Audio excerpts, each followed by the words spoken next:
We're here with Larry Merchant, boxing sage here on UCN Live. I'm your host, Steve Kim. Larry, let's talk about some of the other issues in boxing 2015. What do you think of this new world order of Al Haymon and the PBC in his recent blitzkrieg? Well, the more boxing, the better. We're seeing more boxing on the networks, which hasn't happened for I don't know how long, over 20 years. And from quantity, you expect to get quality. And hopefully there are some good competitive matches and occasionally something dramatic that attracts people.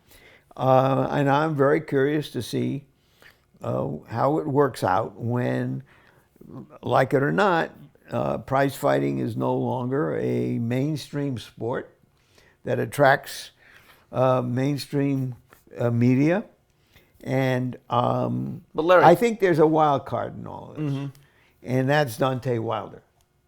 He's got the best looking young American heavyweight in maybe a quarter of a century. And if he can expose him 2-3 times on Showtime and NBC, for example, and build a fan base and have him go out and win a heavyweight championship, could be a serious thing to happen for boxing. right, it looks like Wilder may be coming back sometime in June. But Larry, you talk about that dynamic. This is no longer 1985. We're in a 500-channel universe. There's the internet. People are actually dropping cable subscription just by having something on either NBC, CBS, or ABC, the terrestrial networks. Does that equate to mainstream, given this new galaxy? Not necessarily. Weekend television is changing, but there was an opening, and if Al Haymon sees that and was able to get investors, good for him. Whether they get enough eyeballs and enough sponsors to justify it remains to be seen. Whether he's willing, as a kind of promoter and manager, to put the fighters in jeopardy by putting them into serious fights that the fight fans want to see, that remains to be seen.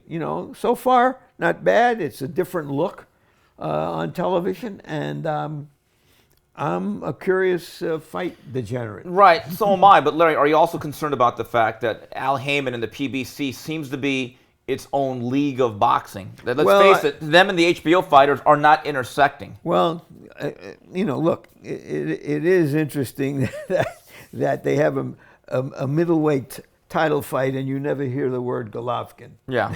Or Kovalev or a light heavyweight title fight and you never hear the word Kovalev. Those are considered the best two in their divisions by most of the boxing establishment.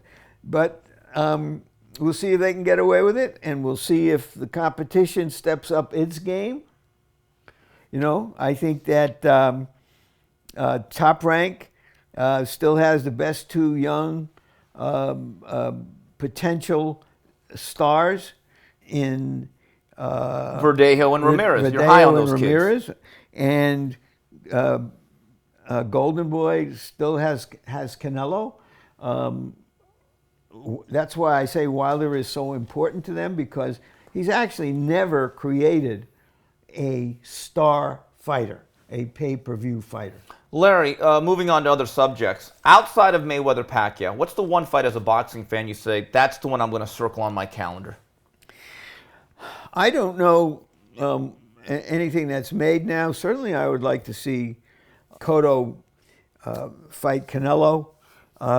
Right now, a lot of my interest is in Crawford. I think that after he fights at somebody at 147, and if he can show the same stuff he's showing now, I would make him no worse than even money against either Mayweather or Pacquiao. Whoa, can you repeat that? Just so people know. You're saying if they fought, let's say in 2-3 fights, and sometime in 2016, Mayweather/Pacquiao versus Crawford, in your money, dead even. I said if he can maintain what we've seen of him as a welterweight. He's just moved up from lightweight to junior welterweight. He's got the body of a welterweight, and I think by that time he is the heir to the thrones. Larry, you are on the record. That is a very bold statement. Matisse Provodnikov, I was there. I don't think it was Gennady Ward quite. I don't think it was quite Corrales Castille. But Larry, that was a good, solid prize fight, wasn't it? It's a real professional prize fight. Prize fight is the word. I only use boxing as shorthand. To me, it's prize fighting. With the emphasis on fighting. With the emphasis on fighting and putting asses in the seats and eyeballs at home that want to see what you're doing. And that was a hell of a night in Verona, New York. Larry, Gennady Golovkin, what do you think he needs to do? Does he just needs to keep steady, keep chopping the wood before he gets that opportunity? And is it anywhere similar to Hagler, who for years was this really formidable middleweight, looking for that big fight, and he finally got Tommy Hearns? Does it happen for him?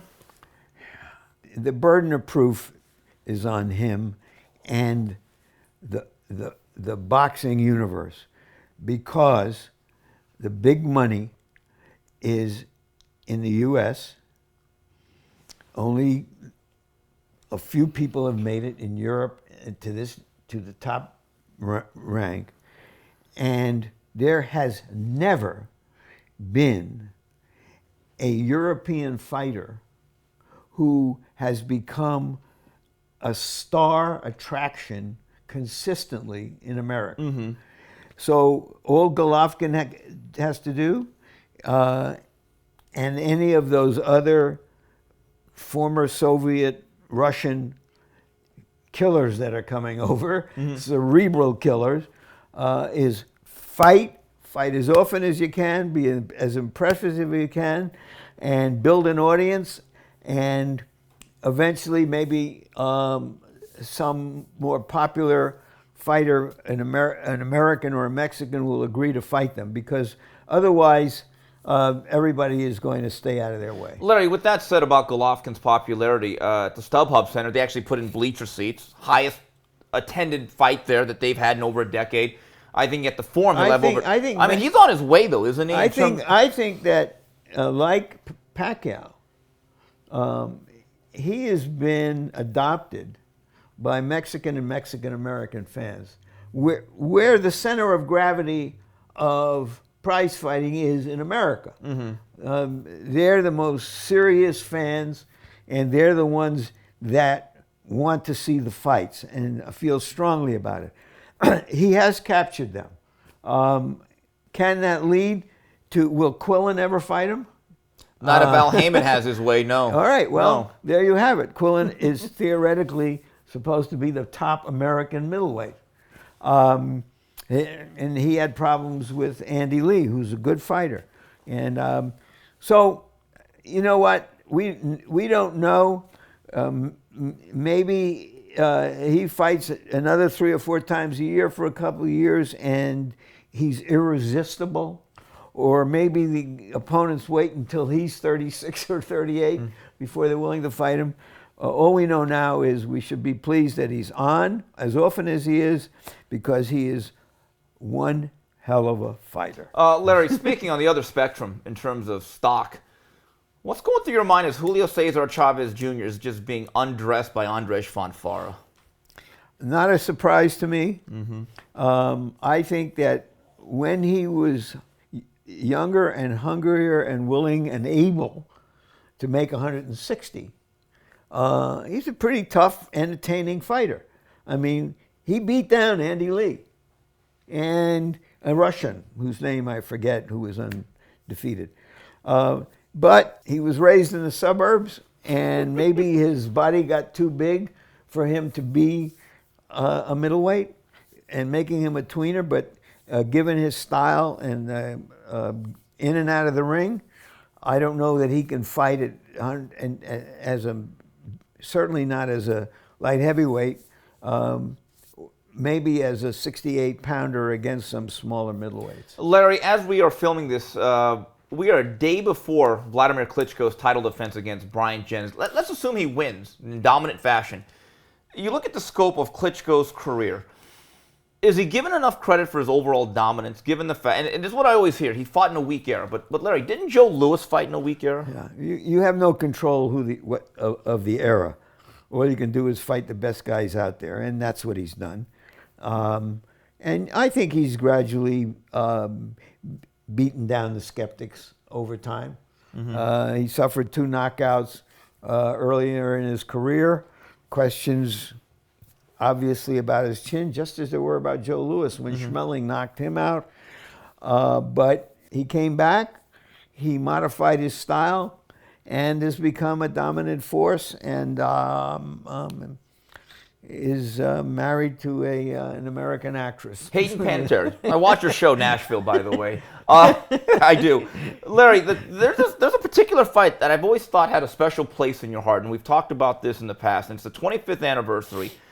Tyson Douglas. Now, everyone knows a 42-1 underdog, but beyond that, what about that particular event in Tokyo, February 10th, 1990, sticks out to you to this day?